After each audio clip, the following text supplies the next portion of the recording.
Bismillahirrahmanirrahim.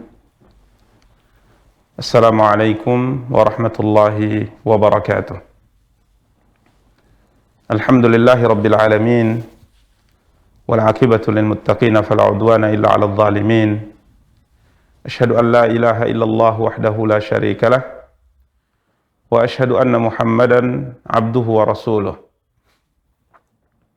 Salawatu rabbi wa salamuhu alaihi wa ala alihi wa ashabihi wa man ihtada bihadyihi wastanna bisunnatihi ila yaumiddin wa sallama tasliman katsira, amma ba'du.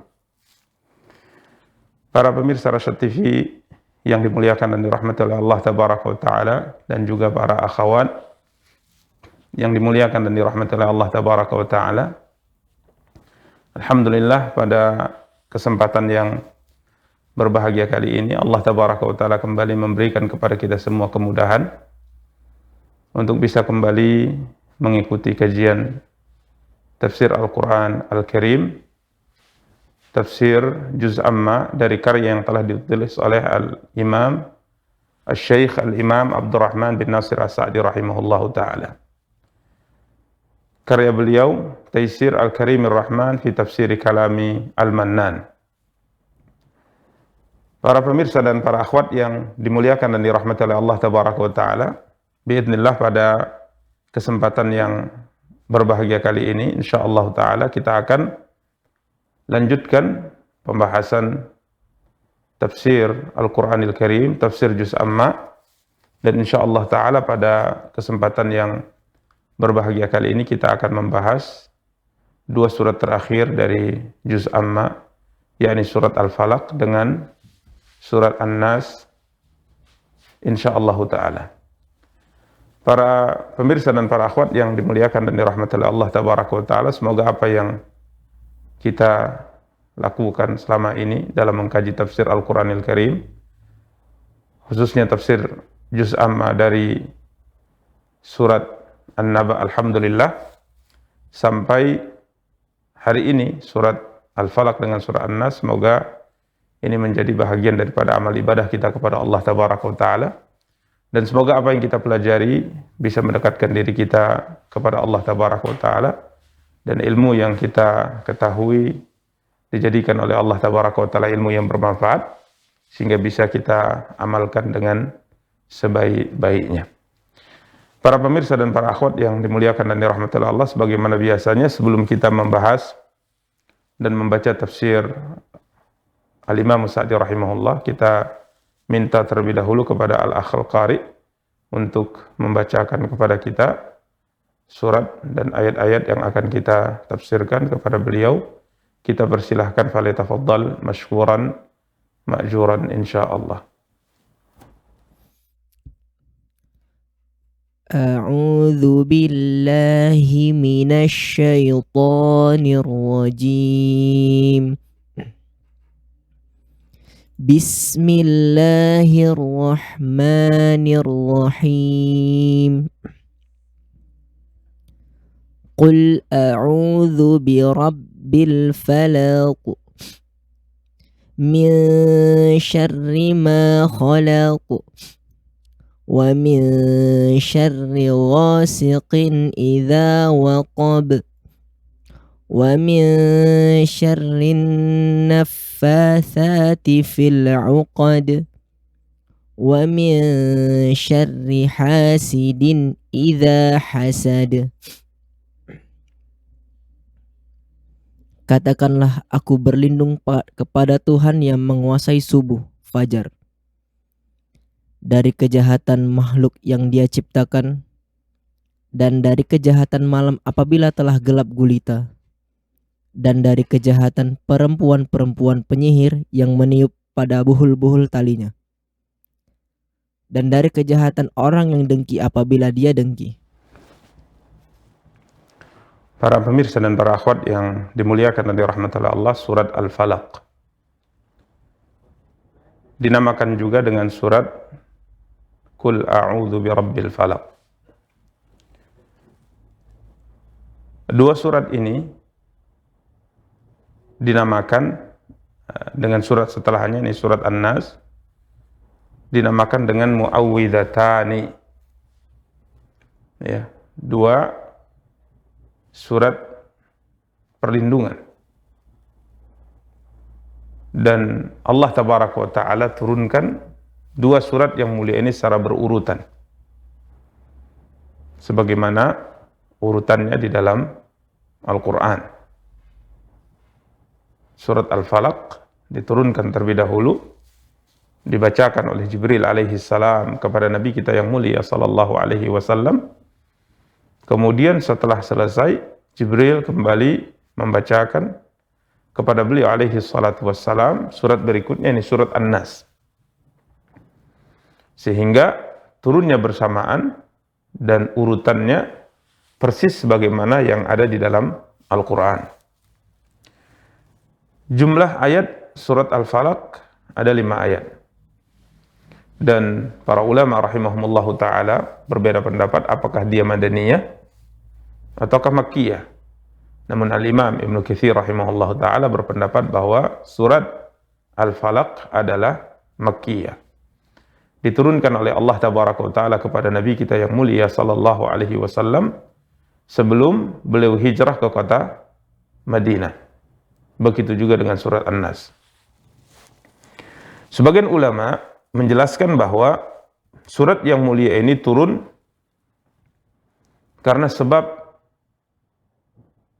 disihirnya Nabi kita yang mulia sallallahu alaihi wasallam oleh seorang Yahudi.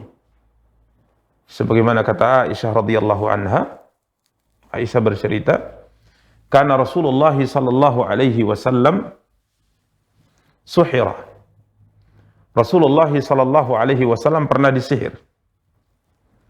Hatta kana yara annahu ya'ti an-nisa wa la ya'tiyahun. Sehingga beliau alaihi salatu wassalam seakan-akan mendatangi para istri beliau alaihi salatu wassalam, artinya seakan-akan beliau menggauli mereka, kiranya itu tidak beliau lakukan. Ya. Kemudian Nabi kita yang mulia sallallahu alaihi wasallam bercerita kepada Aisyah radhiyallahu anha. Ya, Nabi kita yang mulia sallallahu alaihi wasallam bercerita kepada Aisyah radhiyallahu anha bahwa beliau alaihi salatu wassalam didatangi oleh 2 malaikat. Qa'ada ahaduhum 'inda ra'si wal akhar inda rijli. Salah satu di antara 2 malaikat ini duduk di posisi atas, yakni di kepala beliau alaihi salatu wassalam, duduk di posisi kepala, sedangkan yang lainnya duduk di posisi kaki beliau alaihi salatu wassalam. Faqala 'inda ra'si lil akhar, maka berkatalah yang berada di posisi kepala kepada yang berada di sebelah kaki, ma ba'lur rajul, ada apa dengan lelaki ini? Ini apa yang menimpanya? Qal matbub,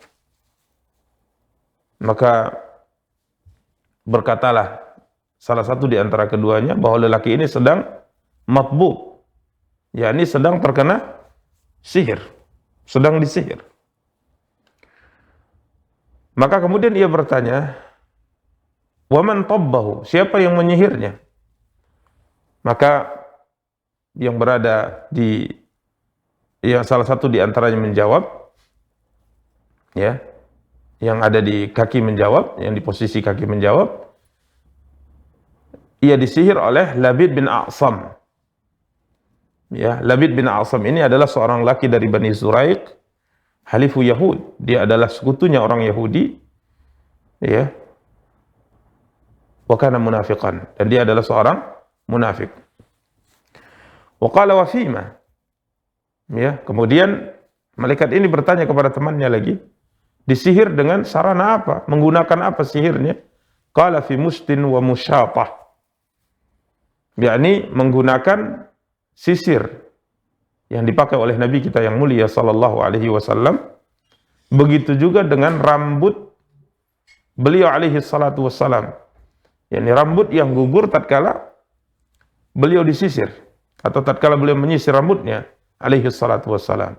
Jadi sihirnya menggunakan, sarananya menggunakan sihirnya, sarananya menggunakan sisir yang sering dipakai oleh Nabi sallallahu alaihi wasallam Kemudian juga rambut yang rontok dari kepala beliau alaihi salatu wassalam. Qala wa ain. Malaikat ini kemudian bertanya kepada temannya, di mana buhulnya ini diletakkan? Qala fi juffi tal'ati dzakarin tahta ra'ufatin fi bi'ri Zarwan. Ya, diletakkan di kulit mayang kurma yang jantan, ya. Kemudian dimasukkan ke dasar sumur Zarwan. Fa'atan Nabi sallallahu alaihi wasallam, maka Nabi kita yang mulia sallallahu alaihi wasallam mendatangi sumur ini. Jadi dua malaikat ini bercerita kala itu untuk memberitahukan sebenarnya kepada Rasulullah apa yang terjadi, kemudian memberitahukan kepada beliau di mana sebenarnya buhul itu diletakkan. Maka Nabi kita yang mulia sallallahu alaihi wasallam mendatangi sumur tersebut, kemudian mengeluarkannya. Ya. Tatkala Nabi sallallahu alaihi wasallam mendatanginya, maka beliau mengatakan, inilah sumur yang diperlihatkan kepadaku, di mana airnya berwarna merah bagaikan air yang sudah dicampur oleh daun pacar. Wa kana nakhluha ru'us wa ka'anna nakhlaha ru'us syayatin. Pohon-pohon kurmanya bagikan kepala-kepala syaitan. Fastukhrij, kemudian dikeluarkan buhul tersebut, kemudian dibuka, ya, dilepaskan buhul-buhulnya, ya, sampai akhirnya Allah tabaraka wa taala memberikan kesembuhan kepada beliau alaihi salatu wassalam. Dalam sebagian riwayat, Nabi kita yang mulia sallallahu alaihi wasallam diruqyah oleh malaikat tersebut yang mendatangi beliau alaihi salatu wassalam dengan membacakan dua surat muawwidatan, yakni surat Al-Falaq dengan surat An-Nas. Demikian para pemirsa dan para akhwat yang dimuliakan dan dirahmati oleh Allah. Dalam hadis Uqbah bin Amir, ya, diriwayatkan Imam Muslim dalam sahihnya, Nabi kita yang mulia sallallahu alaihi wasallam menyebutkan tentang keutamaan dua surat ini. yakni surat Al-Falaq dengan surat An-Nas, di mana Nabi kita yang mulia sallallahu alaihi wasallam bersabda, "Aku tidak melihat," kata Rasulullah, "ayat-ayat yang diturunkan malam ini, yang mana dua surat tersebut tidak ada surat yang sepertinya." Tidak ada surat yang sepertinya, yakni Qul a'udzu birabbil falaq dengan Qul a'udzu birabbin nas. Sehingga para pemirsa dan para akhwat yang dimuliakan dan dirahmati Allah, sebagian para ulama menjelaskan bahwa tidak ada sebuah perlindungan yang dibaca oleh seorang muslim dan muslimah lebih baik daripada dua surat yang mulia ini. Allah tabaraka wa taala berfirman, "A'udzu billahi minasyaitonir rajim. Bismillahirrahmanirrahim. Qul a'udzu birabbil falaq." Katakanlah, aku berlindung kepada Tuhan yang menguasai subuh. Al-Imam Sa'di rahimahullahu ta'ala berkata, "Ai kul muta'awwidzan." Katakanlah ya Muhammad, dengan memohon perlindungan, dengan memohon penjagaan kepada Allah, aku berlindung birabbil falaq, Tuhan yang menguasai subuh. Tuhan yang menguasai subuh. Para ikhwah dan akhwat yang dimuliakan dan dirahmati oleh Allah tabaraka wa taala, asal makna falaq, ya, diterjemahkan dengan subuh, asal makna falaq adalah membelah. Jadi al-falaq asal maknanya adalah membelah.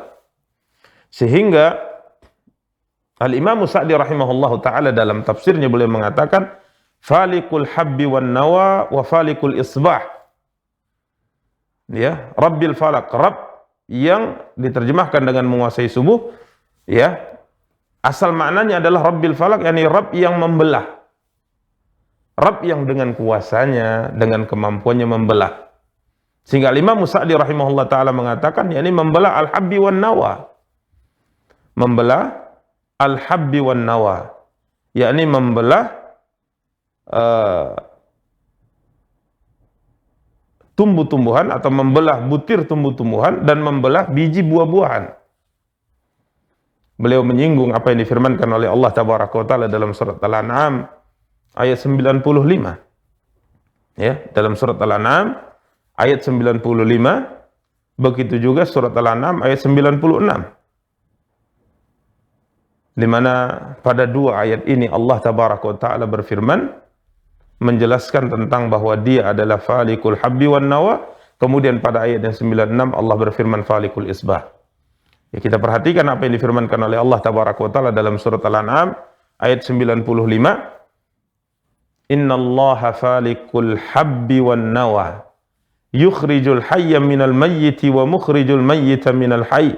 Dzalikumullah fa anna tu'fakun. Sesungguhnya Allah tabaraka wa taala menumbuhkan butir tumbuhan-tumbuhan dan biji buah-buahan. Dialah Allah tabaraka wa taala yang menumbuhkan, faliq.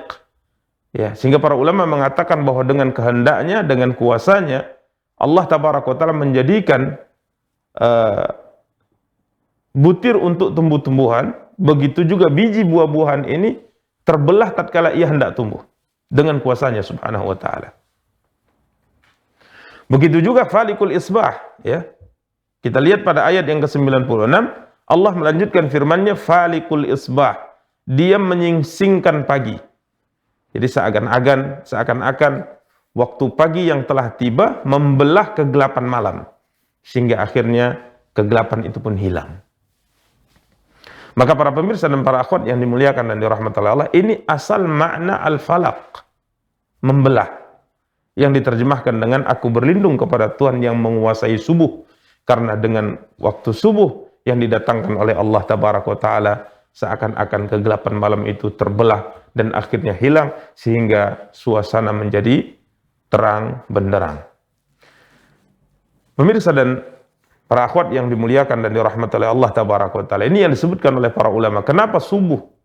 Waktu subuh itu, waktu pagi itu disebut juga dengan al-falaq, sebagaimana kita sebutkan tadi. Para ulama mengatakan linfilaqil laili wanshiqaqihi an.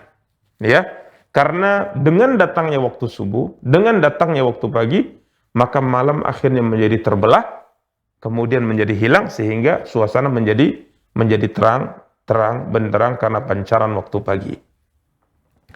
Para pemirsa dan para akhwat yang dimuliakan dan dirahmati oleh Allah tabaraka wa taala, ini makna atau tafsir yang pertama dari ayat yang pertama dari surat Al-Falaq. Qul a'udzu birabbil falaq, katakanlah aku berlindung kepada Tuhan yang menguasai subuh. Al-Falaq di sini diartikan dengan subuh, padahal asal maknanya adalah Al-Falaq di sini artinya membelah.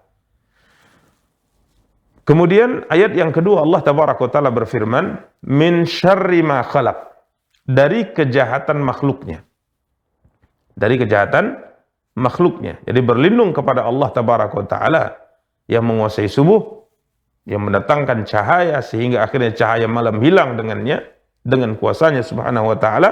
Kita berlindung kepada Allah tabaraka wa taala min syarri ma khalaq, dari kejahatan makhluknya. Al-Imam Sa'di rahimahullah ta'ala berkata, wa hadha yashmal jami'a ma khalaqallah.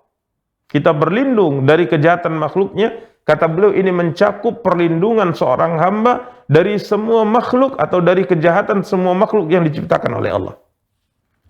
Apakah kejahatan dari manusia, kejahatan dari bangsa jin, atau kejahatan dari hayawan? Fa yusta'adu bi khaliqiha minasyarri alladhi fiha. Maka dengan membaca Qul a'udzu birabbil falaq min syarri ma khalaq, maka kita berlindung, memohon perlindungan kepada yang menciptakan semuanya dari kejahatan ciptaannya subhanahu wa ta'ala. Sehingga benar yang disabdakan oleh Nabi kita yang mulia sallallahu alaihi wasallam yang tadi telah kita bacakan, bahwa tidak ada satu surat yang diturunkan oleh Allah tabaraka wa ta'ala kepada beliau yang di dalamnya mengandung permohonan perlindungan kecuali seperti dua surat Al-Falaq dengan An-Nas. Ya, kembali kita ulang, tidak ada sebuah ayat atau sebuah surat dalam Al-Quran yang Allah tabaraka wa ta'ala turunkan kepada Nabi kita yang mulia sallallahu alaihi wasallam yang lebih baik, lebih sempurna dari dua surat yang mulia ini. Kalau kita perhatikan apa yang dijelaskan oleh Al-Imam Sa'di rahimahullah dalam tafsir ayat yang kedua, min syarri ma khalaq, berlindung kepada Allah dari kejahatan makhluknya, semua makhluk kata beliau. Apakah kejahatan dari manusia, ataukah kejahatan dari jin, bahkan kejahatan dari haiwan sekalipun. Sehingga kita memohon perlindungan kepada Allah, penjagaan kepada Allah, Sang Pencipta semua makhluk ini. Sampai ada satu hal yang menarik dari apa yang dinukil oleh Imam Ibnu Katsir rahimahullah. Beliau menukilkan perkataan Al-Imam Al-Hasan Al-Basri rahimahullah. Berkata Thabit Al-Bunani wal Hasan Al-Basri, begitu juga dengan Al-Imam Al-Hasan Al-Basri. Tatkala Allah tabaraka wa taala berfirman min syarri ma khalaq, berlindung kepada Allah dari kejahatan makhluknya, termasuk kejahatan makhluk yang ada di dunia dan kejahatan makhluk yang ada di akhirat. Di mana beliau mengatakan jahannam wa iblis wa dzurriyyatuhu mimma khalaq. Kita berlindung kepada Allah dari keburukan neraka jahannam, berlindung kepada Allah dari kejahatan iblis, berlindung kepada Allah dari kejahatan-kejahatan pengikut iblis, bahkan dari semua yang diciptakan oleh Allah tabaraka wa taala. Bayangkan para pemirsa dan para akhwat yang dimuliakan dan dirahmati oleh Allah, tatkala kita berkata meminta perlindungan kepada Allah, Qul a'udzu birabbil falaq min syarri ma khalaq, berarti kita telah meminta perlindungan kepada Allah dari semua kejahatan yang ada, baik di dunia maupun di akhirat. Berikutnya, Allah tabaraka wa taala melanjutkan firman-Nya, mengkhususkan sesuatu yang sebelumnya masuk dalam pembahasan umum. Ya, tadi telah kita sebutkan bahwa kita berlindung kepada Allah dari semua kejahatan, baik kejahatan yang ada di dunia maupun kejahatan yang ada di akhirat. Kejahatan yang dilakukan oleh manusia, kejahatan yang dilakukan oleh bangsa jin, kejahatan yang dilakukan oleh binatang sekalipun. Kita berlindung kepada Allah dari semua kejahatan secara umum. Maka kemudian Allah mengkhususkan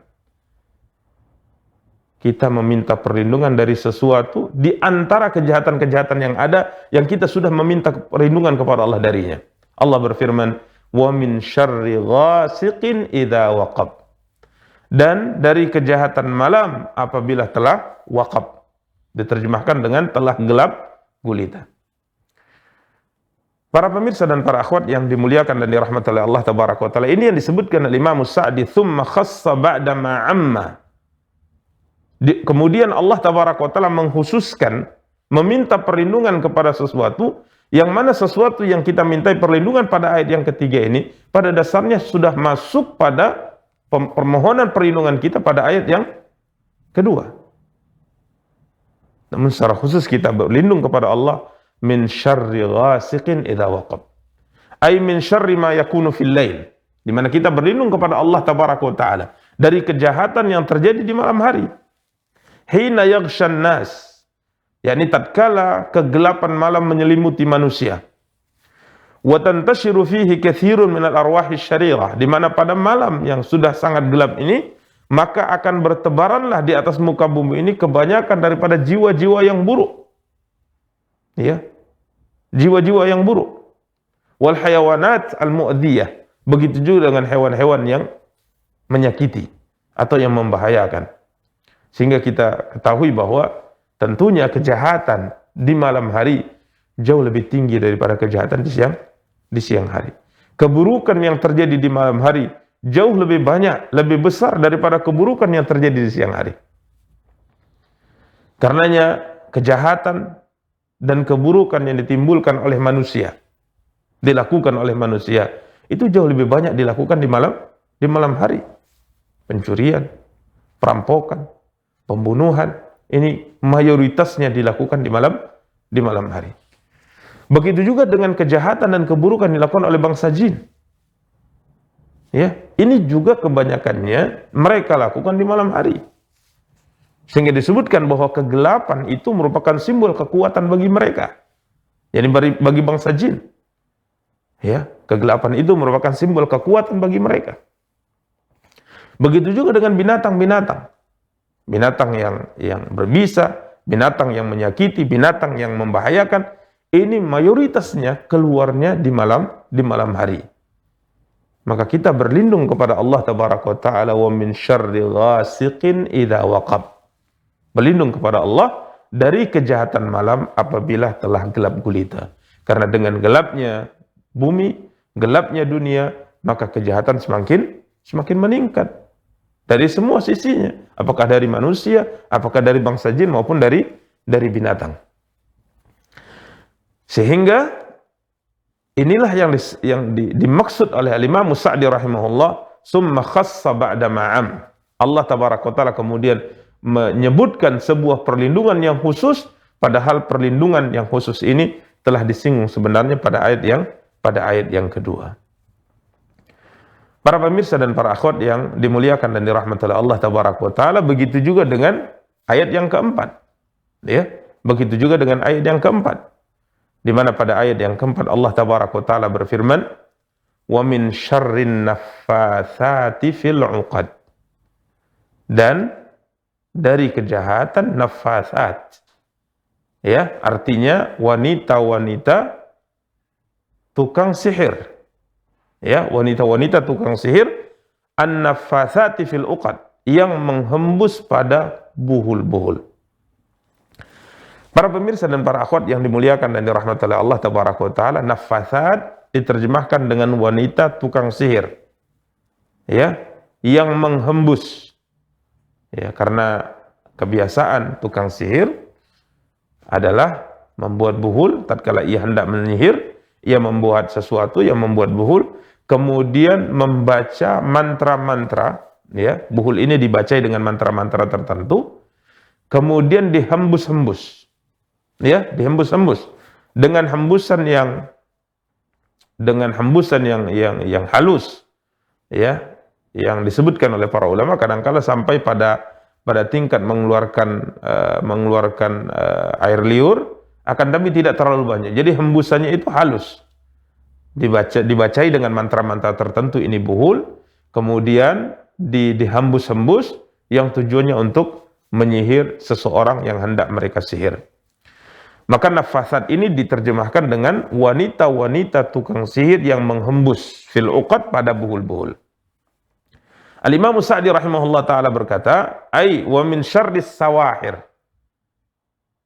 Ya, dan berlindung dari kejahatan wanita-wanita tukang sihir. Para pemirsa dan para akhwat yang dimuliakan dan dirahmati oleh Allah, kenapa Allah secara khusus, ya, Allah tabaraka wa ta'ala secara khusus menyebutkan wanita? Padahal kadangkala sihir itu juga dilakukan prakteknya oleh para lelaki. Tapi kenapa Allah sebutkan wanita? Sebagian para ulama mengatakan bahwa mayoritas tukang sihir, khususnya di zaman dahulu, itu dari kalangan wanita. Maka Allah tabaraka wa ta'ala tatkala menyebut tukang sihir, maka Allah sebut kebanyakannya. Bukan berarti kita hanya berlindung dari tukang sihir wanita saja, dan kita tidak berlindung dari tukang sihir dari kalangan lelaki, tidak. Tapi ini berbicara tentang kebanyakan. Artinya kita berlindung kepada Allah hakikatnya dari semua tukang sihir, baik laki-laki maupun perempuan, yang mana kerja mereka adalah menghembus pada uqad, pada buhul-buhul yang mereka telah rangkai, yang mereka telah buat untuk menyihir seseorang. Beliau berkata, allati yasta'inna ala sihrihinna bin nafthi fil uqad, di mana mereka menggunakan media sihir mereka, membuat buhul, kemudian menghembus-hembus buhul tersebut, ya, yang tujuannya adalah untuk menyihir seseorang.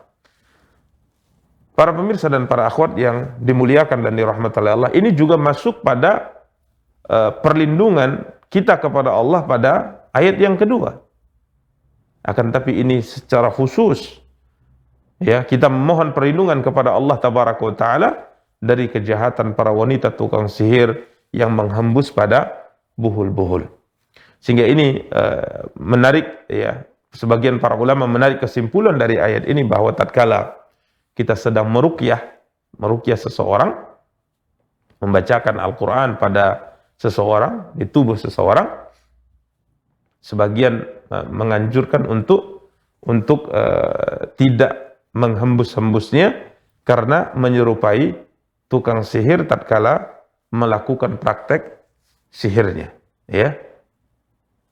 Karena tukang sihir tatkala melakukan praktek sihir, maka mereka biasanya tatkala melakukan praktek tersebut, mereka akan merangkai sebuah buhul atau membuat sebuah buhul, kemudian membaca mantra-mantra di buhul tersebut dengan cara menghembus-hembusnya.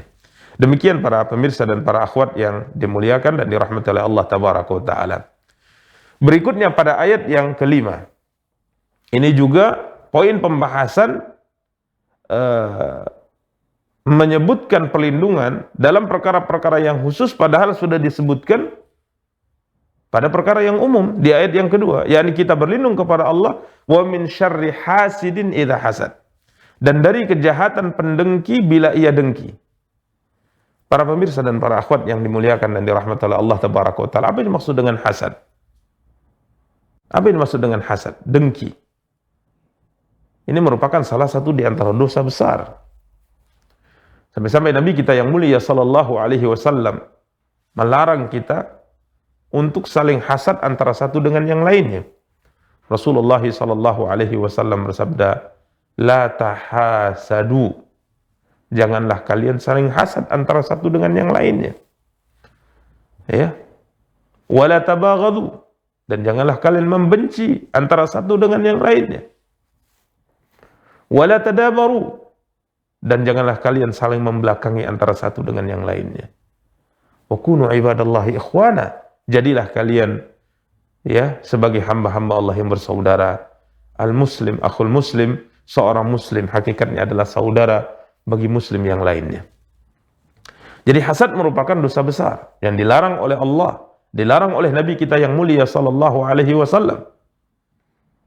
Dan hasad ini, para pemirsa dan para akhwat yang dimuliakan dan dirahmati oleh Allah, merupakan sebuah sifat yang merebak di hati manusia kecuali orang-orang yang dirahmati oleh Allah tabaraka wa taala.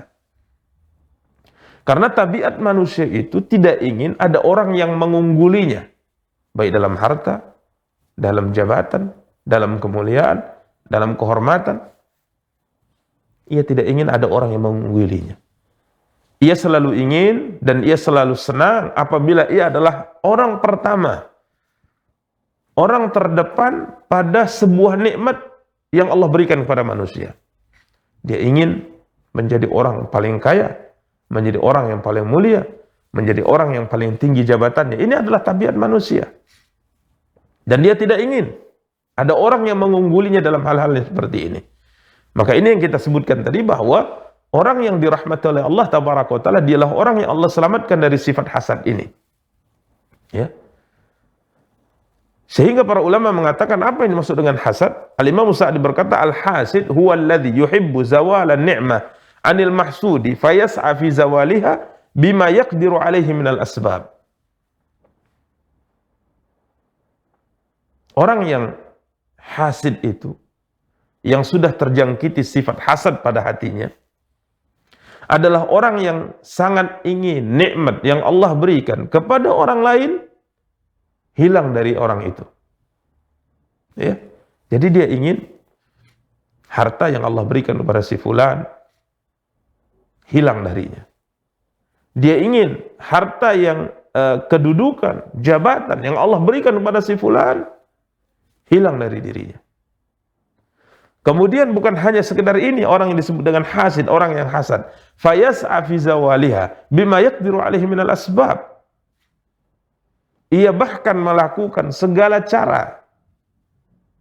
Ya, ia melakukan segala cara untuk menghilangkan nikmat dari saudaranya tersebut. Bagaimana caranya? Jadi suka kalau nikmat yang Allah berikan kepada si fulan itu hilang darinya, bahkan ia juga melakukan perbuatan untuk bagaimana caranya nikmat tersebut hilang dari saudaranya. Ini orang sudah terjangkiti sifat hasad. Ya, sudah terjangkiti sifat hasad. Jangankan berusaha untuk menghilangkan nikmat itu dari saudaranya, membenci saja nikmat yang Allah berikan kepada saudara kita, kepada si fulan, baik nikmat kesehatan, nikmat harta, nikmat jabatan, apa yang lainnya, kita tidak senang saja, ini merupakan sebuah pelanggaran. Karena harta yang Allah berikan kepada harta yang dimiliki oleh si fulan, kesehatan yang dimiliki oleh si fulan, jabatan yang diberikan oleh Allah kepada si fulan, yang memberikannya adalah Allah. Yang memberikannya adalah Allah. Maka tatkala kita seakan-akan tidak senang, tatkala kita tidak senang dengan harta yang Allah berikan kepada si fulan, dengan jabatan yang Allah berikan kepada si fulan, dengan kelebihan yang Allah berikan kepada si fulan, hakikatnya kita sedang menentang kehendak Allah tabaraka wa taala.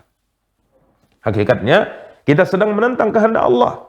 Jadi membenci nikmat yang Allah berikan pada seseorang saja ini merupakan perbuatan tercela. Apalagi sampai pada tingkat berusaha untuk menghilangkan nikmat tersebut dari orang tadi. Ini hasad. Ya, ini hasad. Dan orang yang sudah terjangkiti sifat hasad,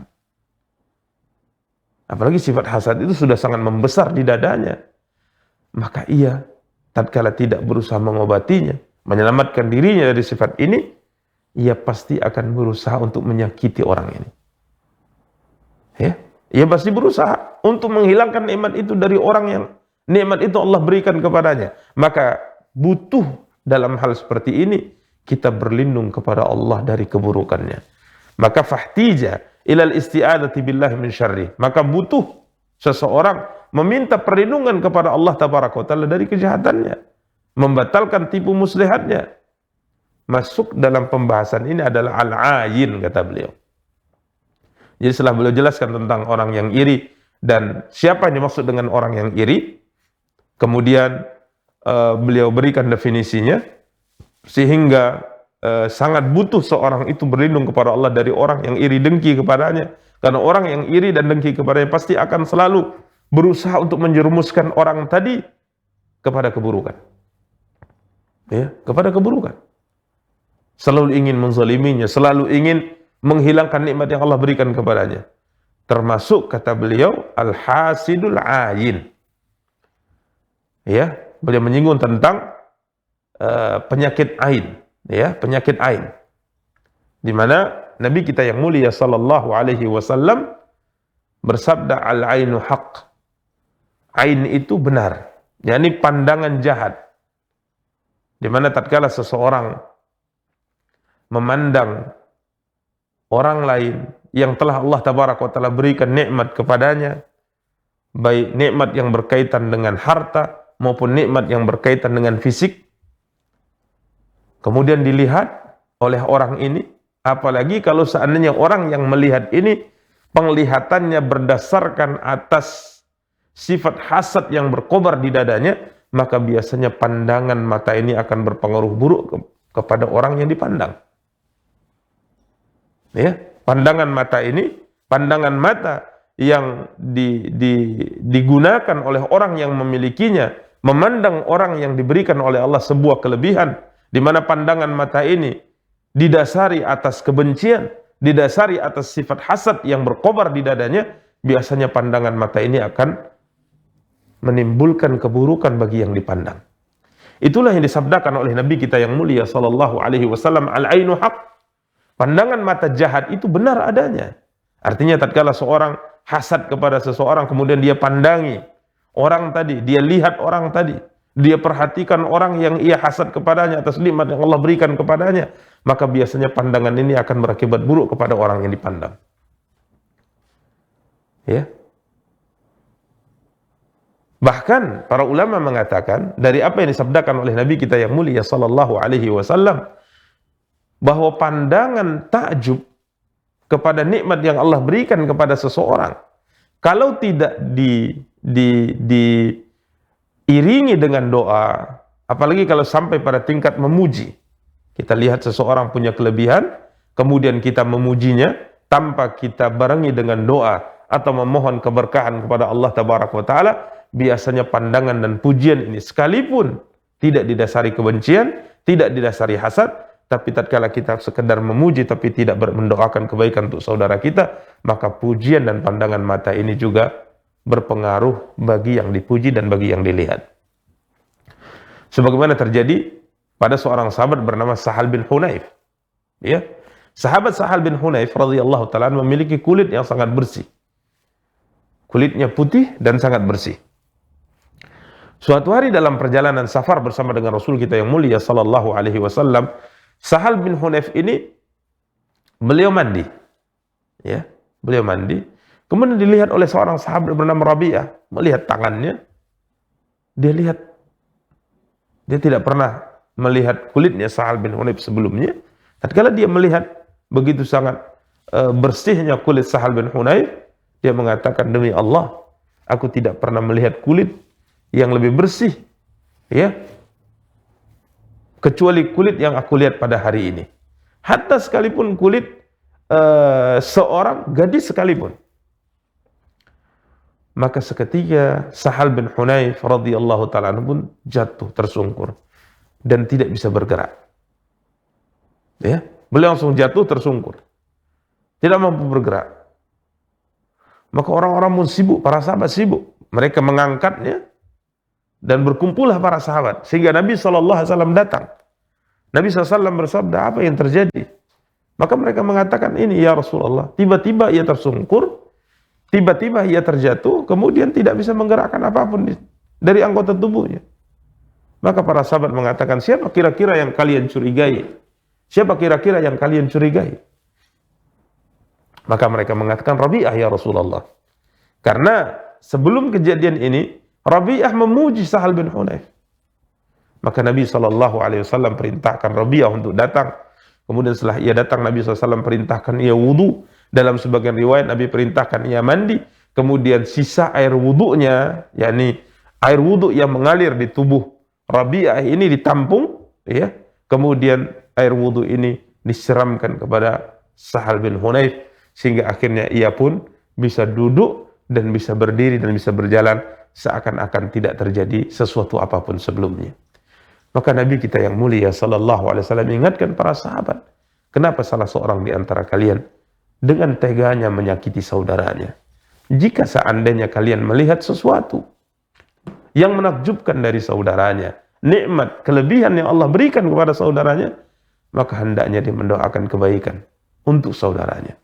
Tatkala kita melihat saudara kita mungkin cerdas, saudara kita pintar, saudara kita memiliki fisik yang bagus, saudara kita diberikan oleh Allah Tabaraka wa Ta'ala harta, bisa membeli barang baru dan sebagainya, maka subhanallah alangkah baiknya tatkala kita melihatnya, kita mengatakan semoga Allah memberkahi apa yang Allah anugerahkan kepadamu. Ini penyakit ain. Jika seandainya pandangan itu digunakan bukan atas dasar hasad yang membara dalam hati seseorang, itu saja berpengaruh, apalagi kalau seandainya pandangannya karena kebencian.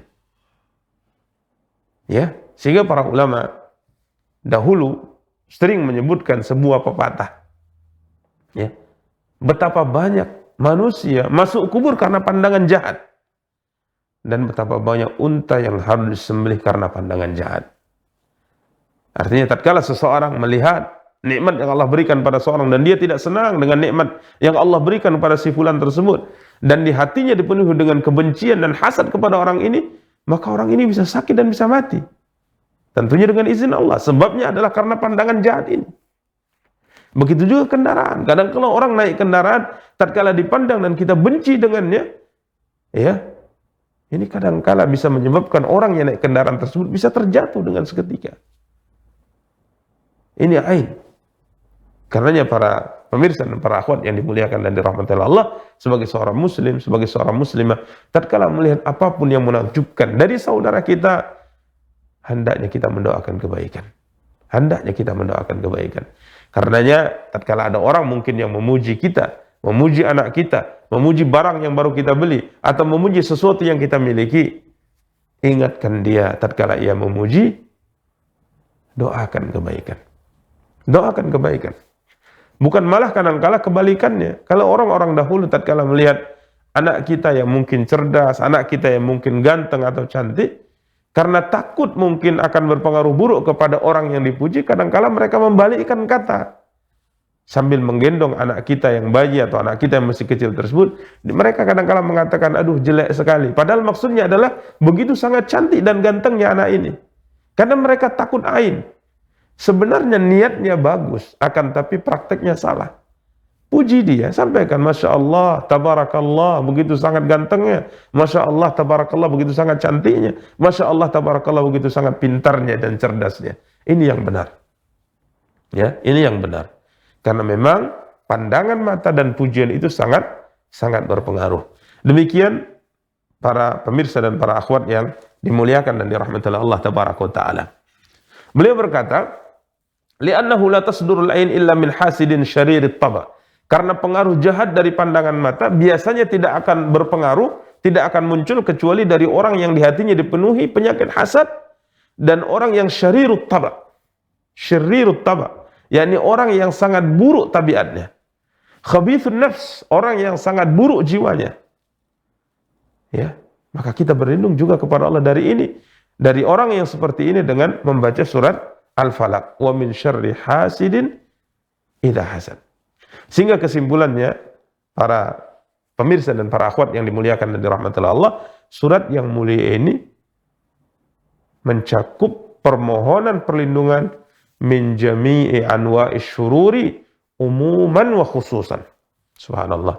Surat yang mulia ini, kata beliau, adalah surat yang mengandung perlindungan, memohon perlindungan kepada Allah dari segala macam bentuk kejahatan dan keburukan, yang umum maupun yang khusus. Yang umum tadi disebutkan oleh Allah pada ayat yang kedua, Qul a'udzu birabbil falaq min syarri ma khalaq, dari kejahatan semua makhluknya.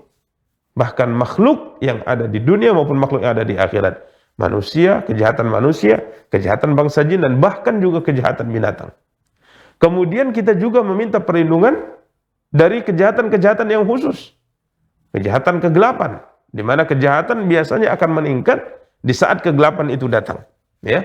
Begitu juga yang kedua, kejahatan dari tukang sihir, para wanita-wanita tukang sihir yang menghembus pada buhul-buhul, menyihir orang yang hendak mereka sihir. Kita berlindung kepada Allah dengan surat ini. Kemudian yang khusus yang ketiga adalah berlindung dari kejahatan hasidin idza hasad, yakni kejahatan para pendengki apabila ia dengki, termasuk kejahatan pandangan mata orang yang dengki, orang yang benci kepada kita, sehingga bisa mengakibatkan keburukan yang akan menimpa kita.